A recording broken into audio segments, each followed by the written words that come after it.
হ্যাঁ তুই খাবি কি লিয়ে? তুই তো ঘাউরো না, তুই কে লিয়ে খাবি? অসময়ে গাউরা কইলে মারে তো থাপ্পড়া তো কানে বলছি বাড়াই দেওয়া দরকার। ভাই একটু অনামিকার সাথে কথা আছে, তোমরা একটু বেরো।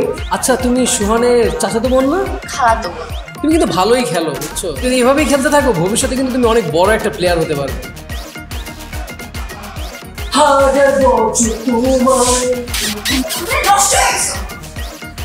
এই তোর পুরো কলেজের মধ্যে কুস্তাছি আর তুই ফার্স্ট ইয়ারের বগলের ভিতরে কি করছিস? চুম্মা তো বিজয় লাইছিস পুরো দেখ। সোনা উড়ে লাইছিস দেখ। তুমি আমাকে ভাইয়া বলবা না বুঝছো, জিনিসটা আমার কাছে বেয়াদবির মতো লাগে।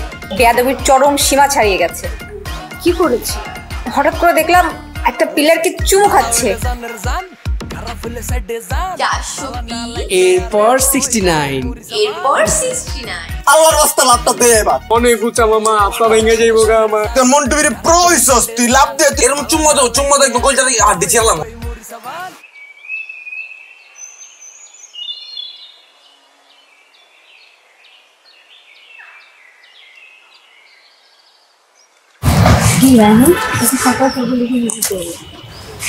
হঠাৎ তোমাকে দেখতে মন ছিল তাই আসলাম আর কি।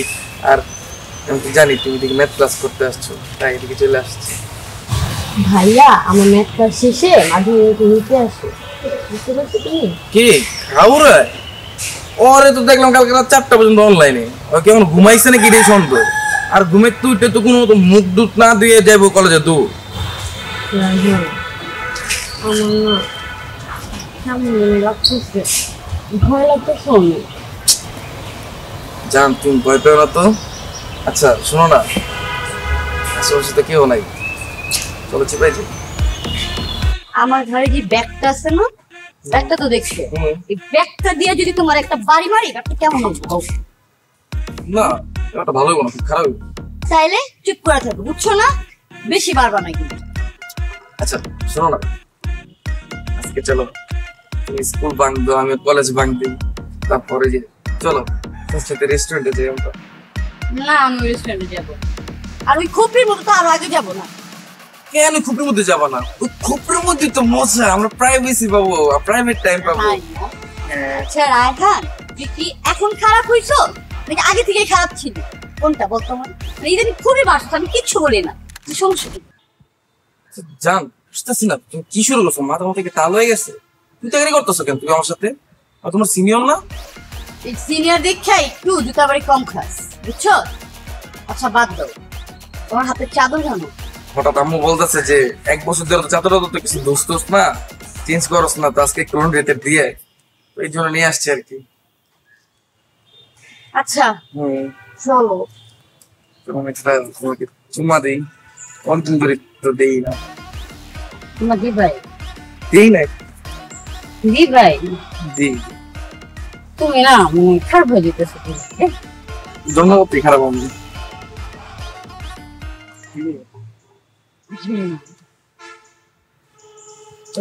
ভাইয়া কে? পালাও। ভাই আরে ভাই ভাই তো কথা বল।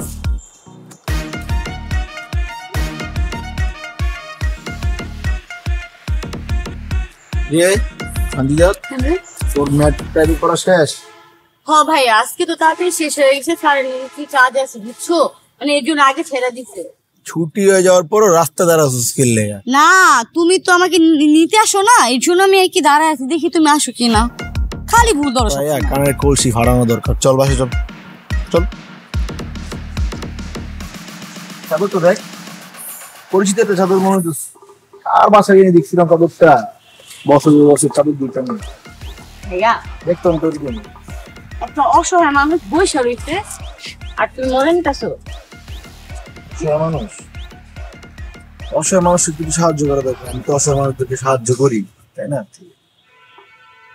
অলরেডি টাকা আছে না বাবা। বাবা বাবা মা খারাপ নাকি আপনার? বলুন টাকাটা রাখেন। কি রে দি খালি হাত বাইর করলো, চেহারা মেয়ারা দেখাইলো না। ভাই অসহায় একটা মানুষ বসে বসে অনেক ঘুমাইতেছে, তুমি জ্বালাও না তো। এই মাটির মধ্যে বসে রয়েছে, কোনো কথা হইলো? বাবা আপনি একটা কাজ করেন, টাকাটা দিয়া একটা মাদুর কিনা নিয়েন। এই মাটির মধ্যে বসে থাকলে অসুস্থ হয়ে যাবেন। এই আমি বাবা না, আমি মা, আমি কাউকে আমি আমার চেহারা দেখি না। আমার স্বামী মরার পর থেকে এরপর থেকে কেউ আমার সার্টিফিকেটটা দেখতে পারে নাই। তুমি আমার দেখতে পারবে না আমার সার্টিফিকেটটা। ও ঠিক আছে মা, ঠিক আছে, সমস্যা নাই। আপনি এই টাকাটা দিয়া একটা মাদুর কিনে নিন, আর প্রয়োজনীয় কিছু লাগলে কিনেন ওটা দিয়া। ঠিক আছে বাবা। আর এই যে তোমার জন্য দোয়া করি, তুমি ভালো থাকো। তোমার বোনের জন্য দোয়া করি, তোমার বোন যেন ভালো থাকে, ভালো স্বামী পায়। আমি দোয়া করি তোমার বোন এমন একটা স্বামী পাবে যেটা তোমার আশেপাশে মানুষই হবে। যাও বাবা, ভালো থাকো, যাও। জি মা, জি ঠিক আছে। কত অসহায়, দোয়া করে দিচ্ছি।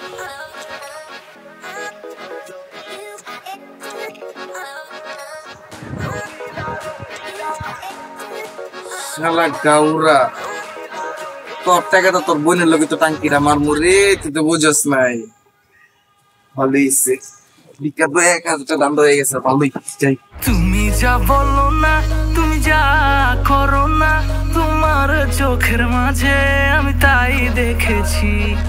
তুমি যা ভাবো না, তুমি যা পারো না, তোমার হাসির মাঝে আমি তাই দেখেছি। মনের জমিন দিয়ে দিলাম, করবি কি রে চাষ, 12 মাসই করিস আমার মনে বসবাস। রঙ্গিলা রঙ্গিলা কি ঝলক দেখাইলা, তোর আশকারায় মন হয়েছে বদমাশ।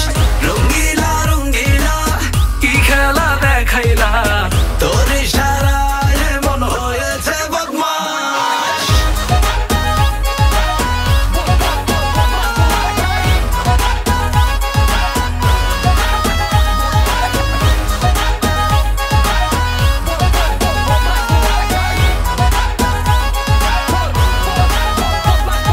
কাঞ্চা সোনারু দেখে হইরে চুপ, তুমি চুপি চুপি বসত কইর মনে রাঙি নাই। কানে ঝোলা দুল, কালো কালো চুল, কবে তোমায় পাবো আমার ফুল বিছানায়।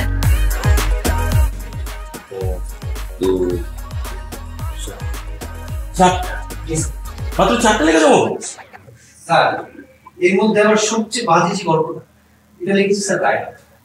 আর ওই যে কবিতাটা, ওটা লিখেছে স্যার সোহান। প্রেম পত্রটা লিখেছে জনি। ওকে আমি অনেক ভালো ছেলে মনে করতাম, আর সে কিনা প্রেম পত্রটা আমাকেই লিখলো। আর স্যার গিরিঙ্গি তো স্যার লিমিট ক্রস করে ফেলছে। মানে স্কুল কলেজটা কিভাবে উঠিয়ে দেওয়া যায় এই শিরোনামে স্যার সেটা কলাম দিয়েছে। এই গাধাগুলোকে দিয়ে কিচ্ছু হবে না। কলেজে আসি সবগুলোকে আমার কাছে নিয়ে আসি। স্যার আপনি কোনো টেনশন করবেন না স্যার, আমি ফায়ার। একটু পরে আমার ক্লাস আছে, যায় শুধু আগুন ধরে দেব স্যার। ওদের ক্লাস কিন্তু স্যার আমার সঙ্গেও আছে স্যার, আমি সাইজ করবো স্যার ওদের। না, আপনারা কেউ সাইজ করবেন না, আজকে আমি নিজে সাইজ করবো। ওই বদমাশগুলোর সাথে আমার দেখা হয় নাই, কাছ থেকে দেখতে চাই। যাক, ওদের নিয়ে আসেন। স্যার, আপনি এত রেগে আছেন, আপনি কি ওদেরকে টিসি দিয়ে দেবেন? অবশ্যই টিসি দেবো। এই যে লিখে লিখছে, কি লিখছে দেখেন তো। স্যার, মনে হয় ওরা বুঝতে পারেনি যে দেয়াল পত্রিকা কি, তাই এসব লিখেছে। স্যার ওরা বদমাশ, কিন্তু স্যার খারাপ ছেলে না। ওদের সেন্সে যা আসছে তাই লিখছে স্যার। তাই বলে স্যার এত বড় শাস্তি দিবেন। স্যার আর কয়েক মাস পরে ওরা এইচএসসি পরীক্ষা দিবে স্যার। হ্যাঁ স্যার, এখন এরকম টিসি দেওয়ার সিদ্ধান্ত নেওয়া কি ঠিক হবে স্যার? স্যার আর আমি যতদূর জানি এর থেকেও বড় বড় অকারেন্স ওরা অতীতে করেছে স্যার, কিন্তু তখনও টিসি দেওয়া হয়নি। এখন কি স্যার টিসিটা দেওয়ার সিদ্ধান্ত ঠিক হবে স্যার? আমি আসলে ওদের কাউকেই টিসি দিব না। আমি জাস্ট আমার সহকর্মীদেরকে যাচাই করছিলাম। দেখেন, বাবা মায়ের পরে শিক্ষকের অবস্থান কেন? এই যে ওরা আপনাদের এত কষ্ট, ম্যাডামকে তো প্রেম পত্র লিখত, আর এই যে পিকুলিয়ার একটা লেখা, তারপরও আপনারাই ওদের পক্ষ নিচ্ছেন। আমরা শিক্ষকরা আসলে ছাত্রছাত্রীদেরকে নিজেদের সন্তানের মতোই মনে করি। স্যার ওরা যখন বিশ্ববিদ্যালয়ে যাবে ওরা কিন্তু আমাদের মিস করবে। জি স্যার। স্যার আমরা যে ওদেরকে এত যন্ত্রণা দিই স্যার, তারপরেও দেখেন স্যার ওরা আমাদেরকে কিভাবে আমরা ওদেরকে যন্ত্রণা দিই। আমরা তো স্যার স্কুল কলেজ পার করে আসছি, আমাদের শিক্ষকরাও তো আমাদের সাথে এরকম করছে, আমরাও তো তাই ভাবতাম স্যার। কিন্তু তাই বলে স্যার আমরা তো আর ওদের সাথে এরকম আচরণ করতে পারি না স্যার, তাই না? আমি তো ওদের লেখা পড়ে হাসতে হাসতেই শেষ স্যার। আসলে ওদের লেখা পড়ে আমিও খুব হেসেছি। যাই হোক, ওরা কলেজে আসলেই ওদেরকে নিয়ে আসবে। এই দায়িত্বটা কিন্তু নওশাদ স্যার আপনার। আজকে ওদের সাথে একটু মজা করবো, কয়েক মাস পরে তো ওদেরকে আর পাবো না, চলে যাবে, তাই না? জি স্যার, এটা কিন্তু স্যার খুব ভালো আইডিয়া স্যার। ঠিক আছে, তাহলে আসলে আমার কাছে নিয়ে আসবে। এটা আমার কাছে থাকবে। বুঝলাম না, কলেজে আসতে না আসতে সকাল সকাল আমরা 4টায় ডাক দিলেন আপনারা। আরে বাবা, আমরা তো তোমাদের জন্য অপেক্ষা করছি। তোমরা 4 জন আমাদের কলেজের গর্ব। তোমরা যদি আমাদের কলেজে না থাকতে তাহলে তো আমাদের জীবনটাই বৃথা হয়ে যেত। আরে আমরা খালি খালি তোদের শাসন, তোদের না আমাদের কলেজের স্বর্ণ দিয়ে বাঁধানো উচিত। হিরো, তুমি এই যে লেখাটা জমা দিয়েছো, এটা এখন আমাদের পড়ে শোনাবে। তোমার মুখে আমরা গল্পটা শুনতে চাই। স্যার আমি পড়ে শোনাবো কেন? আরে প্রচন্ড বেয়াদব, পড়ে শোনাবা হচ্ছে তোমার এই লেখাটা এত সুন্দর হয়েছে, মানে আবার তোমার মুখ থেকে শুনতে চাচ্ছি। শোনাও বেটা, শোনাও। Thank you sir, thank you. এতই যেহেতু রিকোয়েস্ট করতেছে, ইগনোর কেমনে করি বলো। কলমের নাম স্কুল ও কলেজের অপকারিতা। বহু বছর আগে স্কুল ও কলেজের প্রতিষ্ঠা হয়। এই স্কুল কলেজ আমাদের যুব সমাজের জন্য অনেক ক্ষতিকর। শিক্ষা ব্যবস্থার কোনো মানেই হয় না। ধরুন, আজ যদি আমাদের সমাজে স্কুল কলেজ না থাকতো, তাহলে কোনো ডাক্তার, কোনো ইঞ্জিনিয়ার থাকতো না। এর ফলে সমাজে কোনো ধরনের বৈষম্যও থাকতো না। এই শিক্ষিতরা একসময় ধনী হয়। যদি শিক্ষা না থাকতো, তাহলে সমাজে সবাই গরিব থাকতো, সমাজে কোনো বৈষম্য থাকতো না। আরে হইছে হইছে বেটা, মেইন লাইন কিন্তু কই নেই, 5 লাইন। আজ যদি স্কুল কলেজ না থাকতো, যুব সমাজ হতাশাগ্রস্ত হতো। কারণ পড়াশোনা মানে চাপ, আর চাপ মানে ডিপ্রেশন, আর ডিপ্রেশন মানে অকাল মৃত্যু। কার্ল মার্কস এমন একটি সমাজ দেখতে চেয়েছিলেন যে সমাজে সবাই সমান। সমাজতান্ত্রিক একটা সমাজের জন্য হলেও এই শিক্ষা ব্যবস্থাকে উড়ে দেওয়া উচিত, ভাসিয়ে দেওয়া উচিত। অপূর্ব, খুবই খুবই। শেষ নেই, আরো 3টা লাইন আছে, ওগুলো মেইন। আরে বোকা ছেলে, সমাজতন্ত্র প্রতিষ্ঠা করতে চাও, একা পড়লেই হবে? সবাইকে সুযোগ দিতে হবে না? দাদা রায়হান, এবার তুমি পড়ে শোনাও। স্যার আমারটা তো 10-12 পৃষ্ঠা হয়ে যাবে স্যার, না বলুন। আরে প্রচন্ড বেয়াদব, সারমর্মটা শোনা, সারমর্ম। সারমর্ম সংক্ষেপে বলো না। সেটা বলো স্যার। আমার গল্পের নাম হলো অসম প্রেমের গল্প। একজন সিনিয়র নারী থাকে, যার প্রেমে পাগল থাকে কচি রায়হান। সেই নারীর বয়স 25 আর রায়হানের বয়স 17। রায়হান সেই নারীকে খুব ভালোবাসে, কিন্তু রায়হানকে সেই নারীর ছোট ভাইয়ের নজর দেখে। অস্থির অস্থির অস্থির, তুই বড় হইয়া বিশাল বড় মাপের লেখা হবি, বুঝছ না? কোন আসলে এই একটা এই ঘরে চুপ, ওরা বলতে দে। বল। ও আরো আছে। জি স্যার বলতেছি। একদিন কচি রায়হান সেই নারীকে প্রেমের নিবেদন দেয়। সেই নারী জানায় তার স্বামী আছে, তার সন্তান আছে, এসব সম্ভব না। তারপর কচি রায়হান মদ খাওয়া শুরু করে, ফান্টো খাওয়া শুরু করে। এভাবেই স্যার কচি রায়হান আর কচি থাকে না, সে হয়ে যায় একজন লেখক। স্যার এটাই ছিল আমার গল্প, এটাই আমার সারমর্মটা স্যার, এই আর কি। আমি যদি প্রডিউসার হইতাম, শিক্ষক না হইয়া, তাহলে তোর এই অসাধারণ গল্প নিয়ে না একটা পূর্ণদৈর্ঘ্য বাংলা চলচ্চিত্র বানাইতাম। আর এটা নিয়ে তো ইন্টারন্যাশনাল অ্যাওয়ার্ডও পেতে পারতো। 11 তুই বল। স্যার ওই যে 11টা স্যার, মানে সোহান। না বাবা, তুমি পড়েছিলাম। স্যার আমারটা হচ্ছে কবিতা স্যার, এটা সম্পূর্ণ অবদান স্যারের। স্যার আমাকে একটা মানে গদ্য কবিতা লেখার অপশন শিখাই দিয়েছিল, আমি ওখান থেকে অনুপ্রাণিত লিখেছি। যাই হোক, আমি শুরু করছি। কবিতার নাম কোথাও আমি আর কোথাও তুমি। বয়স আমার তখন 14, আমি তখন সবেমাত্র বালক। আমি বালক, আমি সুন্দর বালক। মাঠে খেলি ক্রিকেট আর ক্লাসে খেলি কলম টোকা। স্যার চিনছেন ওই যে স্যার কলম দিয়ে কলম প্যাট খেলি না আমরা? স্যার জানি বাবু, এটা আমরা জানি, তুমি এগিয়ে করো। বয়স তখন আমার 17, আমি তখন তরুণ। আব্বাই ভর্তি করাই দিল কলেজে। সে যে কলেজ নয়, একদম নরক। তারপর আমি আর খেলতে পারি না, তারপর আমি আর শান্তি পাই না। সেই কলেজে আছে কিছু দস্যু, যাদের এই সমাজ বলে শিক্ষক। জীবন হয়ে গেল অসহায়, আমি হয়ে গেলাম নিরুপায়। আমিও সেদিনের অপেক্ষায়, যেদিন এই কলেজ থেকে বের হব, পাশ করার পরে ভুলেও পারাবো না প্রতিষ্ঠানের পথ, চিনেও করিব না চিনার শপথ। কারণ এই মনের ভেতর অভিমান পাহাড় সমান। তাহলে আউট অফ ইউ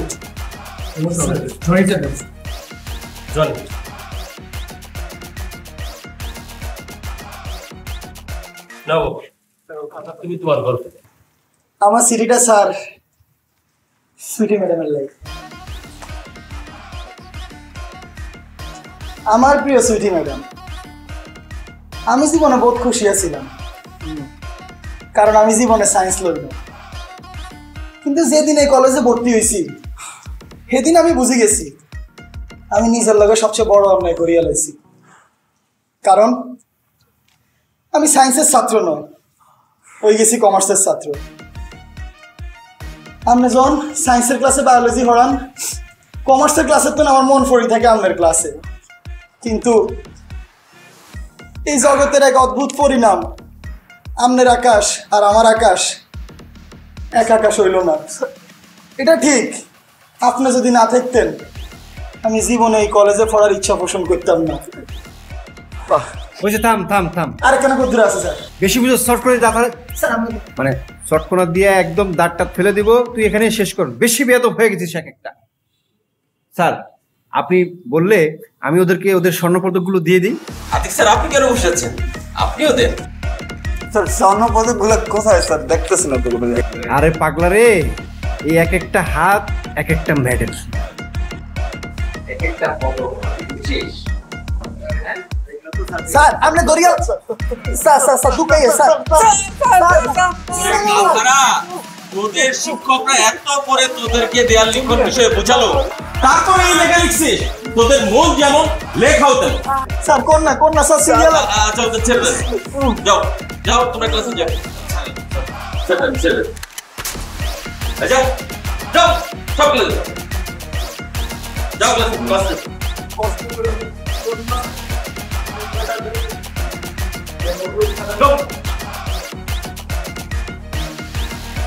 ছেলেগুলো কলেজে পড়লো, তোর ম্যাচুরিটি লেভেল খুবই কম।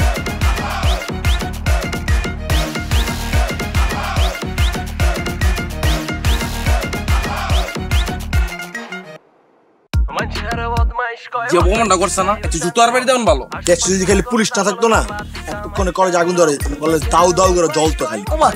সাহিত্যিক উপাধি না দিয়ে আমার দিয়ে দিছে লম্ফট উপাধি। এবারে দেয়াল পত্রিকা মেল পত্রিকা ওইটাই দিই। মামা তোকে চেহারা এমন কাউয়া কাউ তো আছে কি লেগা? নশো স্যার আমার কইতেছিল কি যে আমি অনেক ভালো ছেলে, কিন্তু আমি যাগো লগে চলি ওরা একটা গাধা। আমি হুনছি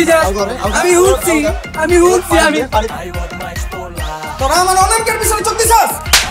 তবে কত বড় সাহস, কত বড় কলিজা, হাঁসের মতন কক কক করে করে বাইরে।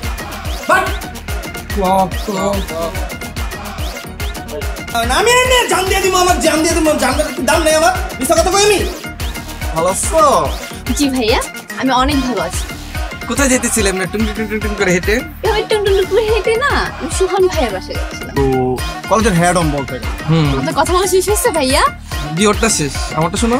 আমার মনে হয় আপনাদের দুজনেরই শেষ হয়েছে। তাহলে আসি আজকে ভাইয়ারা। বন্ধু তুমি কি আমাদের কথা শুনে ফেলাইছো কিছু? শুনছি তো মামা সবই। এই জ্বর আগে দিছি আমি। হ্যালো যা। রায়হান আর হিরনের টাকা দিয়ে কিনা, আর ওরা আমাকে আইসক্রিম খাওয়ার টাকা কেন দিছে এটা তোমাকে বলা যাবে না। আমি তাহলে তোমাকে আরেকটা আইসক্রিম খাবো।